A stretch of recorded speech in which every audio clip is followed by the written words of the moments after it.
Madrid siempre ha sido una ciudad de contrastes. Calles estrechas llenas de historia, plazas donde la gente se pierde en conversaciones interminables y rincones oscuros donde los secretos encuentran refugio. Yo, Elena de la Vega, nunca fui una mujer que aceptara la mediocridad. Siempre busqué más, siempre quise lo que no debía desear. La vida me llevó lejos de casa durante varios años. Viví en Barcelona, me perdí en la intensidad de su vida nocturna, aprendí a seducir sin decir una palabra.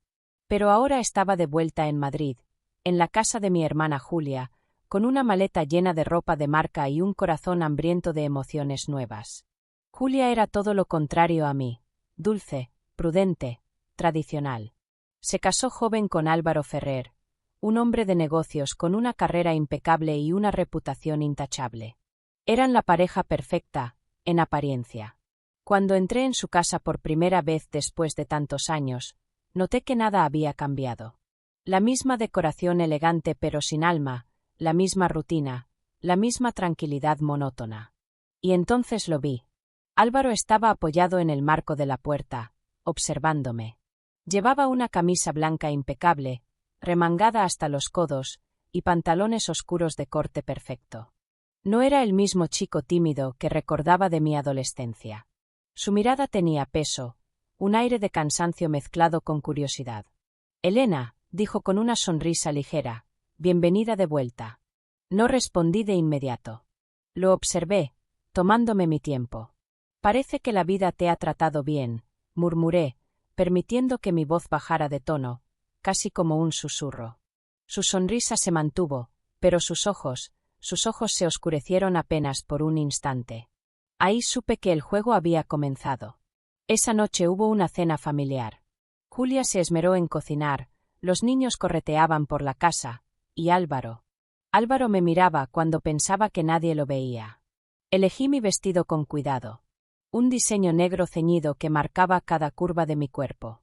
Llevaba tacones altos y pendientes de oro que reflejaban la luz de las velas. Sabía que mi presencia era un contraste con la pulcritud doméstica de Julia. Durante la cena, las conversaciones iban y venían, pero yo estaba atenta a él. A sus gestos, a la forma en que su mano sostenía la copa de vino, a cómo su mirada se detenía en mi escote por una fracción de segundo antes de volver a su plato. El momento más revelador llegó cuando Julia se levantó para ir a la cocina. Me incliné hacia adelante, jugando con el tallo de mi copa. «Parece que tienes una vida perfecta», dije en voz baja. Álvaro levantó la vista, sorprendido por mi comentario. «Lo es», respondió, pero su tono carecía de convicción. Sonreí, inclinándome aún más. «Entonces, ¿por qué tienes la mirada de un hombre que está aburrido?» Lo vi tensarse, su mandíbula marcada por la tensión de alguien que acaba de ser descubierto. Pero antes de que pudiera responder, Julia regresó con una botella de vino y la conversación cambió. Pero el daño ya estaba hecho. Días después, Julia me pidió que acompañara a Álvaro a recoger unas cosas del coche. Era un encargo sin importancia, pero cuando bajamos al garaje, el cielo de Madrid nos sorprendió con una tormenta inesperada. Corrimos hasta una marquesina cercana, la lluvia empapando nuestras ropas. Mi vestido se pegó a mi piel, el agua resbalando por mis piernas desnudas. Álvaro respiraba agitado, con el cabello mojado cayéndole sobre la frente. Nos quedamos en silencio. «¿Estás temblando?», susurró. Se quitó la chaqueta y la colocó sobre mis hombros. Su gesto era inocente, o al menos intentaba serlo. Pero cuando nuestras manos se rozaron, fue como si una descarga eléctrica recorriera mi cuerpo. No sé quién de los dos dio el primer paso. Tal vez él, tal vez yo. Pero de pronto, estábamos demasiado cerca. Sentí su respiración caliente contra mis labios. Mis dedos tocaron su camisa húmeda, sintiendo el latido acelerado de su corazón. «Elena», susurró. No dije nada. Solo incliné el rostro un poco más, dejando que su deseo hablara por él. Entonces, me besó.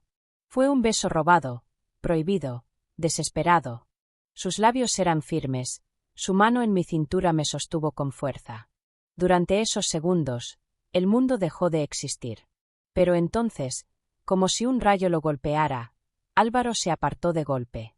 «Esto No puede pasar, dijo con voz áspera. No respondí.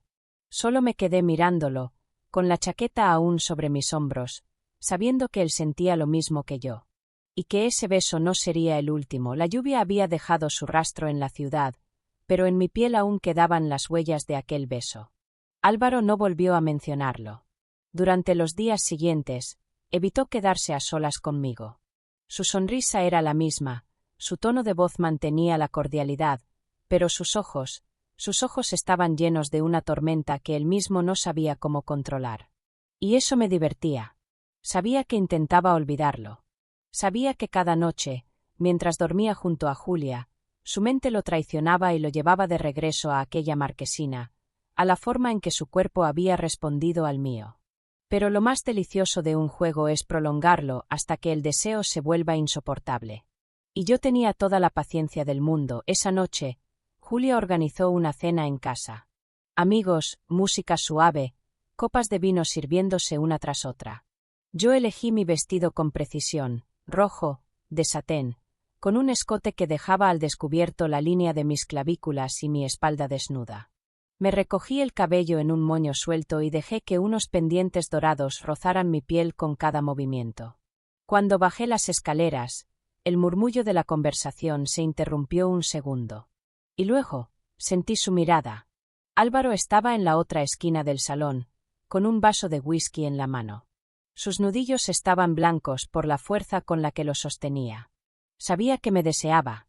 Durante la velada, me aseguré de cruzarme con él en los momentos precisos. Un roce accidental de mi brazo contra el suyo al pasar, una sonrisa apenas insinuada cuando nadie más miraba, un ligero susurro en su oído mientras me inclinaba a tomar un canapé de la mesa. «Deberías relajarte», murmuré sin mirarlo, sintiendo cómo su respiración se entrecortaba. «Tú deberías tener más cuidado». Su respuesta fue tensa, pero su voz era baja, contenida, llena de advertencias que él mismo no podía cumplir. Y luego, un descuido lo delató. Cuando me pasaba una copa de vino, sus dedos se demoraron en los míos un segundo más de lo necesario. Un instante fugaz, pero suficiente para que Julia lo notara. Su mirada se clavó en nosotros con un brillo que no supe descifrar. Más tarde, cuando la fiesta terminó y la casa quedó en silencio, me dirigí a mi habitación. Pero, antes de cerrar la puerta, escuché un ruido en el pasillo. Álvaro estaba allí. Se detuvo frente a mi puerta. No entró, no dijo nada. Solo me miró, como si estuviera debatiéndose entre la moralidad y la locura. Yo me quedé en el umbral, con la luz del pasillo iluminando apenas mi silueta. «Si entras, no habrá vuelta atrás», susurré. Vi cómo su garganta se movió al tragar saliva. Pero en lugar de responder, cerró los ojos un segundo, dio un paso atrás y se fue. Cerré la puerta despacio, sonriendo para mí misma. La guerra apenas comenzaba. Los días siguientes fueron una danza de silencios y provocaciones. Álvaro se mantenía distante, pero cada vez que yo entraba en la habitación, sentía como el aire se volvía más denso. Hasta que una noche, todo se rompió. Eran casi las 2 de la madrugada cuando escuché ruido en la cocina. Bajé descalza, con una bata de seda que se deslizaba sobre mi piel con cada paso. Y allí estaba él, con la camisa desabrochada, un vaso en la mano, el ceño fruncido como si luchara contra un demonio invisible. «No puedes dormir», dije suavemente. «No». Me acerqué lentamente, dejando que mis dedos tocaran la mesa de mármol, que mis movimientos fueran lentos, casi perezosos. «Tal vez porque piensas en mí». Su respiración se detuvo un segundo. «Elena».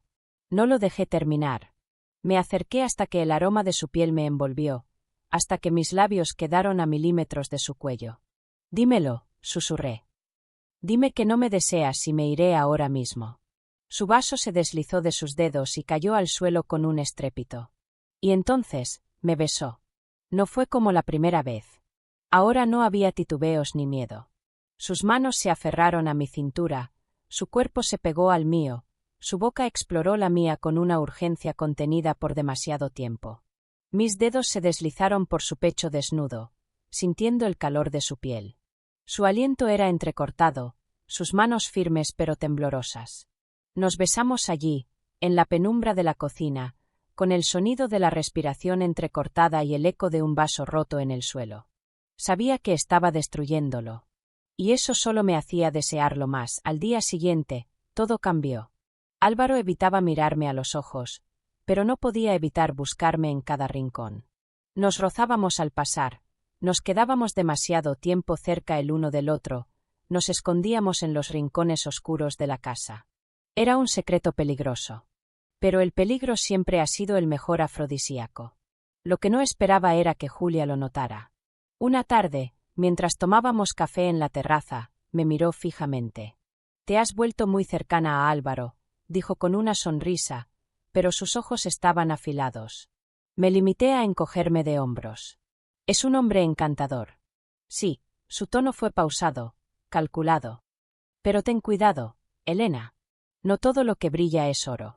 Mi hermana nunca había sido tonta. Y en ese momento supe que la verdadera batalla estaba por comenzar. El deseo puede ser un juego delicioso. Pero también es un arma de doble filo. Había logrado lo que quería. Álvaro ya no podía negarme, no podía huir. Nos pertenecíamos en las sombras, en los rincones prohibidos de la casa de Julia. Un roce al pasar, una excusa para quedarnos a solas, una noche en la que no pudimos contenernos y terminamos entrelazados en una habitación de hotel en la Gran Vía. Pero lo que se oculta siempre encuentra la manera de salir a la luz. Y yo no había calculado una cosa. Julia no era tan ingenua como creíamos.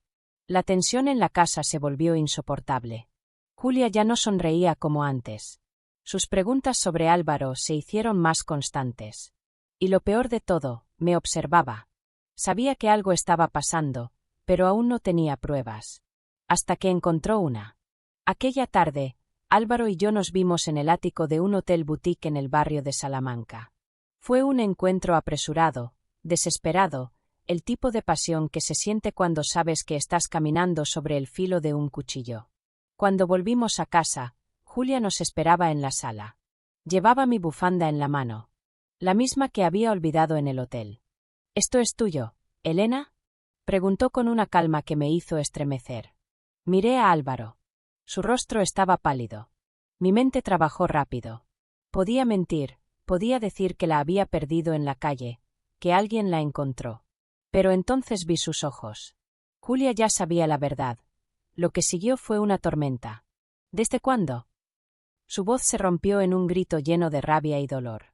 Intenté hablar, pero ella no me dejó. «Eres mi hermana, Elena. Mi maldita hermana. ¿Cómo pudiste hacerme esto?» Vi a Álvaro tragar saliva, incapaz de sostener su mirada. «No fue planeado», empezó a decir, pero Julia soltó una risa amarga. «No me vengas con estupideces». Arrojó la bufanda al suelo y luego sus ojos se clavaron en mí. «¿Disfrutaste quitármelo? ¿Fue divertido?» En ese momento, entendí que la peor parte no era la culpa.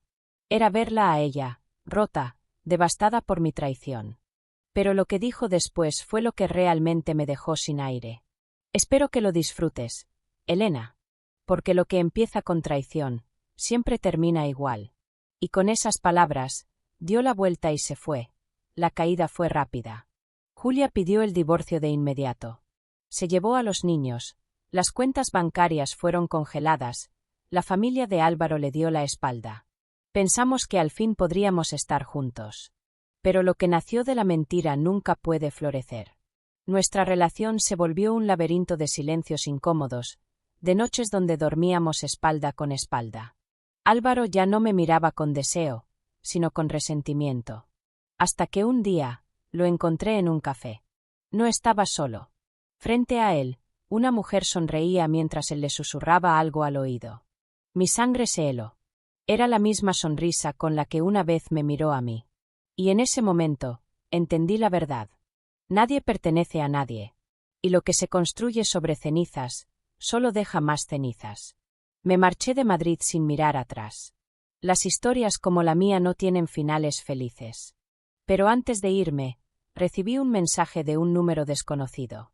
Solo 2 palabras. «Lo siento». No respondí. Porque algunas heridas no sanan. Solo aprendes a vivir con ellas. Gracias por seguir con nosotros en el canal Deseos Prohibidos. Suscríbete, dale like y no te pierdas nuevas historias apasionantes.